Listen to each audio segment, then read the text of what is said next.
house on Hillview Street. Part 1. I bought this house on Hillview Street because it was the only thing I could afford after the divorce. The agent said the previous owners had left suddenly, leaving almost all their belongings behind. A lucky find, I thought, stepping over the threshold for the first time. The air inside was still and thick, smelling of dust, old wood, and something else.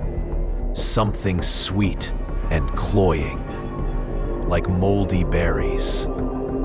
I told myself it just needed a good airing out. The first oddity happened on the third day. I love tea, and my favorite mug, white with little blue flowers, had vanished. I turned the kitchen upside down, searched through all the boxes, was starting to get genuinely angry, and then I went up to the attic for another box and saw it.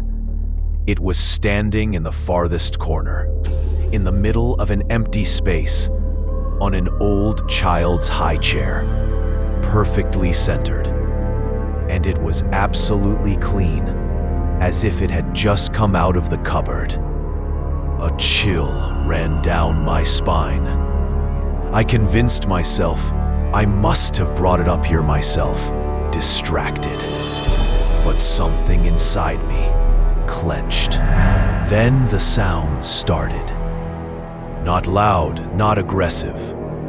I was cooking dinner in the kitchen and heard footsteps upstairs, clear as day. A light pitter-patter, like a child's. I would freeze, the steps would stop.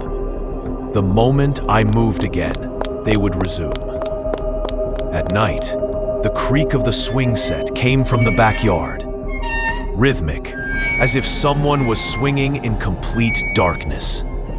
And one night, I woke up to a whisper. It came from the air vent, barely audible, like the hiss of a radio between stations. I couldn't make out the words, but I felt it. It was a voice. The most unbearable thing was the feeling of being watched. It was physical.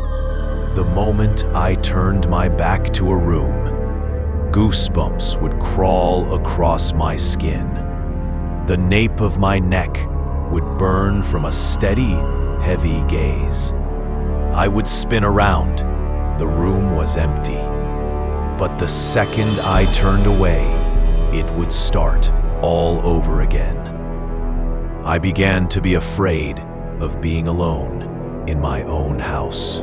Then one night, I was woken by a knocking, clear, metallic. It wasn't coming from outside, but from the wardrobe in my own bedroom. A pause, and again. My heart was hammering so hard, I could hear it pounding in my ears. I grabbed a heavy glass paperweight from the nightstand and, creeping forward, approached the wardrobe. I yanked the door open. Inside, only my shirts hung, nothing else. But the smell, that same sweet, putrid smell, was strongest here. In the morning, I found a text document open on my laptop screen. In it was a single word, misspelled. Play. My anxiety escalated into full-blown panic. I called the agent. His voice grew tense when I asked about the previous tenants. The Maximov family, parents and a little daughter. They left in a hurry after an accident with the child. My breath caught in my throat. What kind of accident? He was silent for a moment. Better you don't know, sir. Just don't look too closely closely at the mold in the corners. That night, I didn't sleep.